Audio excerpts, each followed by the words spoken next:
નમસ્કાર. અંગ્રેજીમાં ડેડલાઇન માટે બાય વાપરવું કે વિધિન? આ એક એવી ગૂંચવણ છે જેમાં સારા લોકો પણ ફસાઈ જાય છે. પણ ફિકર નોટ, આજે આપણે આ કન્ફ્યુઝનને હંમેશા માટે દૂર કરી દઈશું. ચલો શરૂ કરીએ. ચાલો શરૂઆત કરીએ એક બહુ જ સામાન્ય ભૂલથી. સ્ક્રીન પર જુઓ, સબમિટેડ વિધિન ફ્રાઇડે. સાંભળવામાં કદાચ બરાબર લાગે, પણ આ વાક્ય ખોટું છે. આજે આપણે આ સમસ્યાના મૂળ સુધી પહોંચીને એને ઉકેલીશું. તો સવાલ એ છે કે આખરે આ વાક્યમાં ગડબડ છે શું? વેલ, આ સમજવા માટે આપણે બાય અને વિધિન વચ્ચેનો જે મૂળભૂત તફાવત છે ને, એને બરાબર પકડવો પડશે. તો સૌથી પહેલાં ચાલો બાયને સમજીએ. બાય માટે એક મસ્ત રૂપક છે જે હંમેશા યાદ રહી જશે: ફિનિશ લાઇન. તો બાયનો ઉપયોગ કોઈ ચોક્કસ ડેડલાઇન, કોઈ અંતિમ સમયમર્યાદા બતાવવા માટે થાય છે. મતલબ કે કોઈ પણ કામ એ સમય સુધીમાં અથવા એ પહેલાં પૂરું થઈ જ જવું જોઈએ, એના પછી નહીં. બસ આટલું જ. આ ફિનિશ લાઇનવાળું આઈડિયા મગજમાં ફિટ કરી લો. જેમ કોઈ રેસમાં ફિનિશ લાઇનને ચોક્કસ સમય પહેલાં પાર કરવાની હોય, બસ એ જ રીતે બાય પણ કામ પૂરું કરવાની છેલ્લી ઘડી છે. તમે એના પહેલાં ગમે ત્યારે કામ પતાવી શકો, બસ એ છેલ્લી ક્ષણ ચૂકાવીને જોઈએ.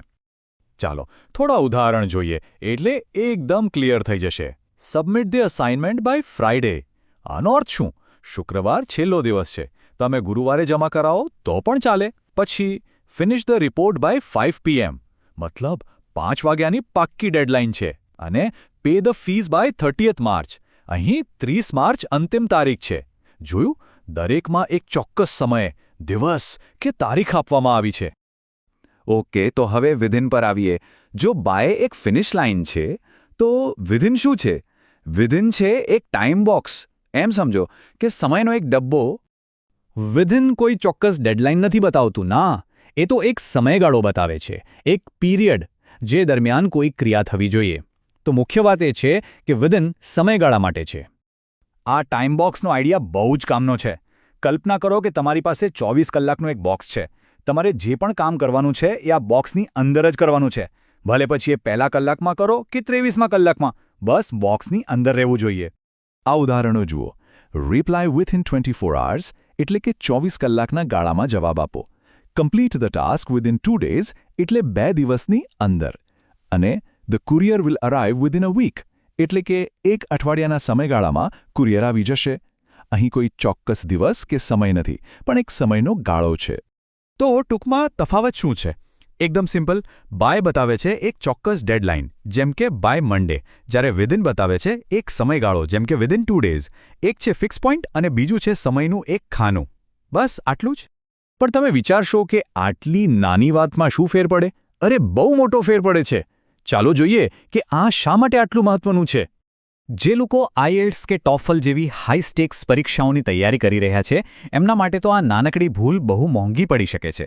પરીક્ષાની સૂચનાઓમાં અને સવાલોમાં જાણી જોઈને આનો સાચો ઉપયોગ ચકાસવામાં આવે છે. એક ખોટો શબ્દ અને તમારા માર્ક્સ ગયા. અને ખાલી પરીક્ષાની વાત નથી. પ્રોફેશનલ દુનિયામાં એટલે કે ઓફિસમાં સ્પષ્ટતા બહુ જ જરૂરી છે. વિચારો, તમે કોઈને કહો please send the file by 6 PM, તો બધાને ખબર છે કે 6 વાગ્યાની ડેડલાઇન છે. કોઈ કન્ફ્યુઝન નહીં.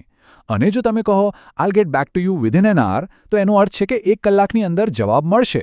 તમારું કમ્યુનિકેશન એકદમ ક્લિયર અને પ્રોફેશનલ લાગે છે. ચાલો, બહુ સરસ. મને લાગે છે કે હવે કોન્સેપ્ટ એકદમ ક્લિયર થઈ ગયો છે. તો થઈ જાય એક નાનકડું રિકેપ અને પછી એક ઝડપી ચેલેન્જ. જોઈએ તમને કેટલું યાદ રહ્યું. તો બસ આટલું જ યાદ રાખવાનું છે. બાય એટલે ફિનિશ લાઇન, જે એક ચોક્કસ ડેડલાઇન છે. અને વિધિન એટલે ટાઈમ બોક્સ, જે એક સમયગાળો છે. છે ને એકદમ સહેલું? ચાલો, આ રહ્યો પહેલો સવાલ. The project must be completed the end of the month. અહીં શું આવશે? બાય કે વિધિન? થોડો વિચારો અને જવાબ છે બાય. શા માટે? કારણ કે the end of the month એ એક ચોક્કસ ડેડલાઇન છે, આપણી ફિનિશ લાઇન. ઓકે, બીજો સવાલ. You will receive a confirmation email -10 minutes. અહીં સાચો જવાબ છે વિધિન. કારણ કે 10 minutes એ એક સમયગાળો છે, આપણું ટાઈમ બોક્સ. 10 મિનિટની અંદર ગમે ત્યારે ઈમેલ આવી શકે છે. ત્રીજો સવાલ. Please RSVP for the event -next Tuesday. વિચારો, અહીં આવશે બાય, કારણ કે નેક્સ્ટ ટ્યુઝડે એક ચોક્કસ દિવસ છે, એકદમ સ્પષ્ટ ડેડલાઇન. શાબાશ. ચોથો સવાલ. The system logs out if there is no activity -30 minutes. સાચો જવાબ છે વિધિન. અહીં 30 મિનિટ્સ એ એક સમયગાળો છે જે દરમિયાન કોઈ પ્રવૃત્તિ નથી થઈ. અને આ રહ્યો છેલ્લો સવાલ. Food you review this document -3 PM today? અને સાચો જવાબ છે બાય. કેમ? કારણ કે 3 PM ટુડે એક સ્પષ્ટ અને ચોક્કસ ફિનિશ લાઇન છે. વાહ, મને ખાતરી છે કે હવે જ્યારે પણ ડેડલાઇનની વાત આવશે ને ત્યારે આ ફિનિશ લાઇન અને ટાઈમ બોક્સનો વિચાર તમારા મગજમાં તરત જ ક્લિપ થશે. તો અંતમાં એક સવાલ તમારા માટે છોડી જાઉં છું.